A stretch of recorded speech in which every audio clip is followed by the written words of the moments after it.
창세기 27장 1절에서 17절 말씀. 이삭이 나이가 많아 눈이 어두워 잘 보지 못하더니 맏아들 에서를 불러 이르되 내 아들아 하매 그가 이르되 내가 여기 있나이다 하니 이삭이 이르되 내가 이제 늙어 어느 날 죽을는지 알지 못하니 그런즉 내 기구 곧 화살통과 활을 가지고 들에 가서 나를 위하여 사냥하여 내가 즐기는 별미를 만들어 내게로 가져와서 먹게 하여 내가 죽기 전에 내 마음껏 내게 축복하게 하라. 이삭이 그의 아들 에서에게 말할 때에 리브가가 들었더니 에서가 사냥하여 오려고 들로 나가매 리브가가 그의 아들 야곱에게 말하여 이르되 내 아버지가 내 형 에서에게 말씀하시는 것을 내가 들으니 이르시기를 나를 위하여 사냥하여 가져다가 별미를 만들어 내가 먹게 하여 죽기 전에 여호와 앞에서 내게 축복하게 하라 하셨으니 그런즉 내 아들아 내 말을 따라 내가 내게 명하는 대로 염소떼에 가서 거기서 좋은 염소 새끼 2마리를 내게로 가져오면 내가 그것으로 내 아버지를 위하여 그가 즐기시는 별미를 만들리니 내가 그것을 내 아버지께 가져다 드려서 그가 죽기 전에 내게 축복하기 위하여 잡수시게 하라. 야곱이 그 어머니 리브가에게 이르되 내 형 에서는 털이 많은 사람이요 나는 매끈매끈한 사람인즉 아버지께서 나를 만지실진대 내가 아버지의 눈에 속이는 자로 보일지라 복은 고사하고 저주를 받을까 하나이다. 어머니가 그에게 이르되 내 아들아 너의 저주는 내게로 돌리리니 내 말만 따르고 가서 가져오라. 그가 가서 끌어다가 어머니에게로 가져왔더니 그의 어머니가 그의 아버지가 즐기는 별미를 만들었더라. 리브가가 집안 자기에게 있는 그의 맏아들 에서의 좋은 의복을 가져다가 그의 작은 아들 야곱에게 입히고 또 염소 새끼의 가죽을 그의 손과 목에 매끈매끈한 곳에 입히고 자기가 만든 별미와 떡을 자기 아들 야곱의 손에 주니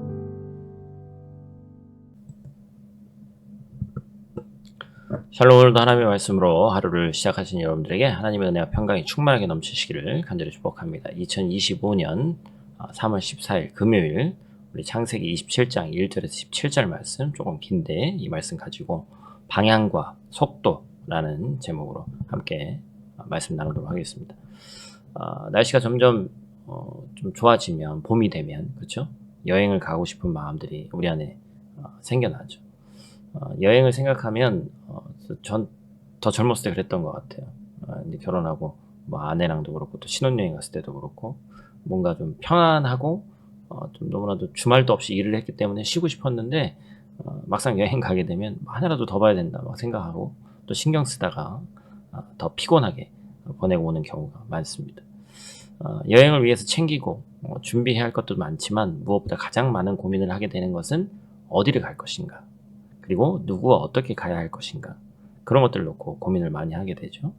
만약 이와 같은 것들이 정해지지 않고 계획이 분명하지 않으면 요즘은 뭐 유튜버들이 어떤 컨텐츠를 위해서 이렇게 막 가는 경우도 있습니다만 현실적인 우리의 여행은 시작조차 쉽지 않죠. 흥미로운 것은 성경에서 종종 우리의 신앙을 여정이라는 표현으로 사용합니다. 즐겁고 설렘과 동시에 수많은 선택을 해야 하는 다소 이 피곤함과 버거움, 실제로 우리 신앙생활에서도 이와 같은 고민들이 늘 어김없이 따라오는 것 같죠. 수많은 시행착오 끝에 나에게 맞는 여행을 발견하듯이 우리도 말씀이 알려주는 그 노선을 따라서 바르고 선한 신앙의 길을 찾아가야 되는 것입니다. 오늘 이 시간 말씀 안에서 우리가 걸어갈 신앙의 길에 대해서 어떻게 이 길을 걸어갈지 깨닫고 오늘 하루를 시작하는 큰 은혜가 우리에게 있기를 축복합니다. 그렇다면 우리는 어떻게 하면 바르게 신앙의 길을 걸어갈 수 있을까요? 오늘 본 말씀 통해서 우리가 보면 첫 번째로 우리가 기억해야 될 것은 방향을 하나님께 맞춰야 한다라는 것입니다. 여행은 어디로 가는지가 중요하다고 그랬죠? 이는 우리가 가야 할 목표를 분명히 해야 된다라는 거예요. 신앙의 여정에서도 이 방향이 너무나도 중요합니다. 어디를 향하는지, 목적지를 어떻게 세우는지에 따라서 하나님이 보이지 않을 수도 있기 때문에 그렇습니다. 그렇기 때문에 우리는 선명한 목적지인 하나님께 방향을 맞춰야 한다는 것이죠. 내가 생각했던 방식, 내 경험, 내 욕심과 모든 기준을 내려놓고 하나님의 뜻과 하나님의 말씀에 우리의 삶의 방향을 내어드려야 합니다. 신앙의 길을 가는 우리가 많이 하는 실수는 하나님이 하신 말씀을 잘 새겨듣지 않는다는 것이죠. 하나님의 말씀을 사실은 너무 많이 들었기 때문에 오늘날은 그죠? 오늘날은 오히려 너무 많이 들었기 때문에 그 말씀에 오히려 그냥 지나가는 걸로 치부해버리고 우리의 삶의 방향이 그냥 잘못됐음에도 불구하고 그냥 가는 거예요.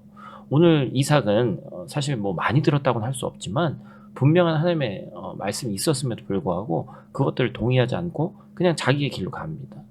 이삭은 노년에 아들을 축복하는 자리를 마련했어요. 자신의 건강이 이전과 같지 않고 두 눈이 침침해져 가니까 가문을 이어갈 아들을 축복하고자 했습니다.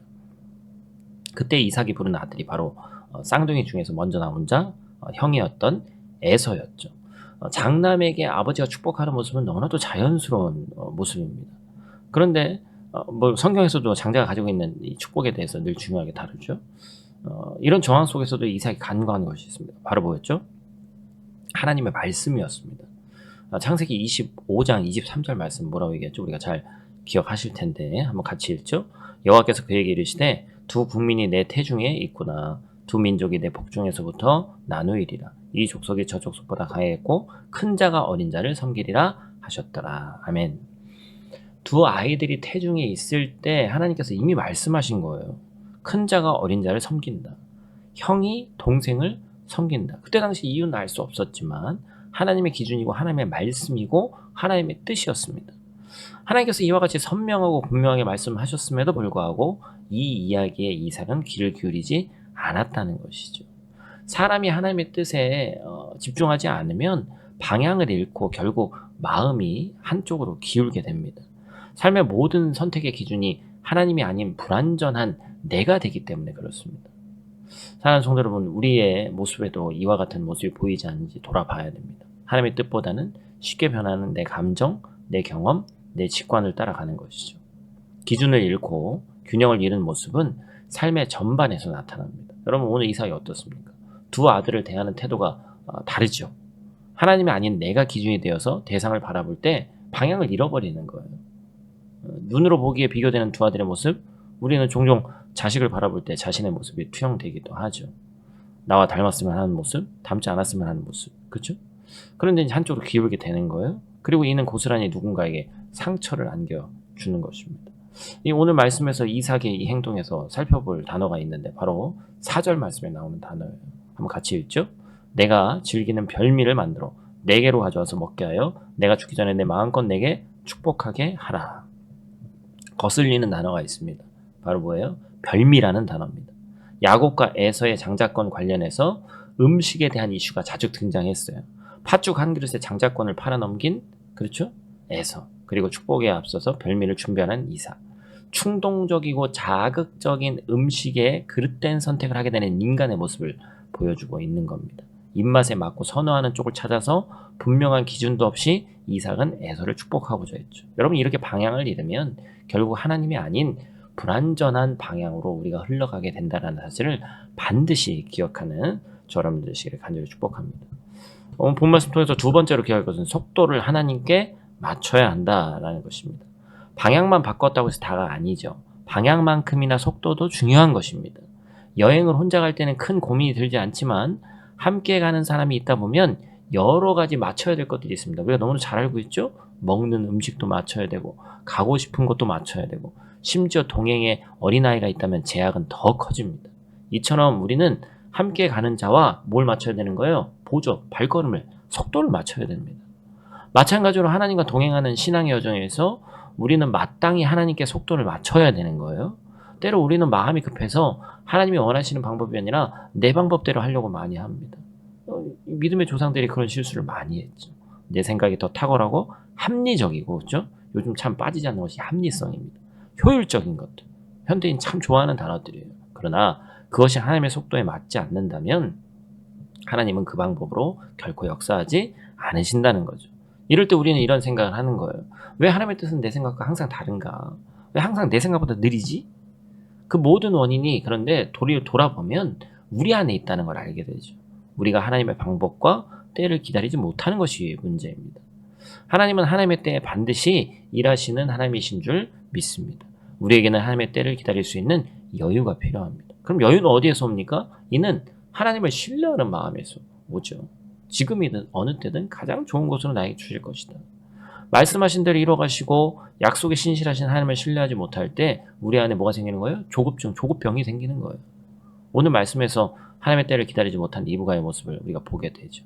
에서를 축복하려는 이삭 앞에 리브가는 자신의 방법으로 아들 야곱이 축복받게 하는 계획을 실행합니다. 15절 16절 같이 있습니다. 리브가가 집안에 자기에게 있는 그의 맏아들 에서의 좋은 의복을 가져다가 그의 작은 아들 야곱에게 입히고 또 염소 새끼의 가죽을 그의 손과 손의 목에 매끈매끈한 곳에 입히고. 참 대범하고 치밀하죠. 어떻게 얼마나 사람이 털이 많았길래 염소 새끼의 가죽을 했더니 이게 이렇게까지 사람 털이라고 착각을 할 수 있게 되는가. 아버지가 눈이 어둡지만 참 물불 가리지 않고 밀어붙이는 추진력을 보여주는 것이죠. 편향적인 리브가의 모성애 때문인지 그녀가 하나님이 하신 말씀을 기억해서인지 알 수 없으나 분주하고 바쁘게 움직이는 모습을 보여줍니다. 결정적으로 이삭을 속이는 옳지 못한 방법도 택하게 됩니다. 왜 그랬을까요? 아마 불안했던 것 같아요. 혹여 야곱이 축복받지 못할 것에 대한 불안이 있었던 것이죠. 리브가 마음 가운데는 하나님의 말씀이 남아 있었거든요. 사랑하는 성도 여러분, 하나님께서 하나님의 때에 반드시 일하십니다. 우리에게는 이 사실을 신뢰하는 믿음이 필요합니다. 말씀을 한번 정리하죠. 사랑하는 성도 여러분, 우리는 어떻게 하면 바르게 신앙의 길을 걸어갈 수 있는가? 방향을 하나님께 맞추고 속도를 하나님께 맞출 때 온전히 하나님이 원하시는 신앙의 여정을 따라갈 수 있다. 결국 우리는 하나님께 모든 것을 맞추는 훈련을 해야 된다. 특별히 오늘 말씀은 가정을 향해서 주는 교훈이 강합니다. 이삭과 리브가 가정에 생긴 불편한 일화는 한 가정이 하나님께 방향과 속도를 맞추지 않으면 일어나는 갈등을 보여주는 거예요. 만약 우리 가정이 하나님의 방향과 하나님의 속도에 맞추지 않으면 우리의 자녀가 아픔을 겪고 배우자가 상처받는 일이 벌어지게 된다. 오늘 말씀을 따라서 나와 우리 가정을 점검해 보시기를 축복합니다. 하나님이 아닌 다른 것이 기준이 되었다면, 조급한 마음에 하나님을 신뢰하지 않았다면 이제 다시금 나 혼자뿐만 아니라 우리 모든 가족이, 우리 가정이 하나님의 방향과 속도에 맞춰가기를 소망하며 기도하는 여러분들 되시기를 간절히 축복합니다. 오늘 선포된 말씀이 오늘을 살아가는 귀한 만나가 되길 축복합니다. 우리 다 같이 있는 자리에서 기도하고 마치도록 하겠습니다. 사랑과 은혜가 충만하신 아버지 하나님 감사합니다. 이 아침에 저희를 깨우시고 주님의 임재 가운데 불러주시니 또한 말씀으로 하루를 시작해 하시니 감사를 드립니다. 우리의 삶이 하나님의 방향과 속도에 맞추어 가기를 원합니다. 우리의 생각과 기준이 아닌 하나님의 말씀을 따라 걸어가게 하여 주시옵소서. 때로는 조급한 마음과 불안함으로 하나님의 때를 기다리지 못할 때가 많지만 오늘 말씀을 통해 배우고 깨닫습니다. 우리의 길을 주님께 맡기고 신뢰하며 인내하는 믿음 허락하여 주시옵소서. 특별히 우리 가정들을 위해서 기도합니다. 우리의 자녀와 배우자가 하나님 뜻 안에서 바른 길 걷게 하시고 우리의 가정이 주님의 인도하심을 따르는 복된 가정 되게 하여 주시옵소서. 오늘 하루도 주님과 동행하게 하시고 우리의 삶이 하나님을 기쁘시게 하는 하루하루 되게 하여 주시옵소서. 예수 그리스도 귀하신 이름으로 기도드립니다. 아멘.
감사합니다.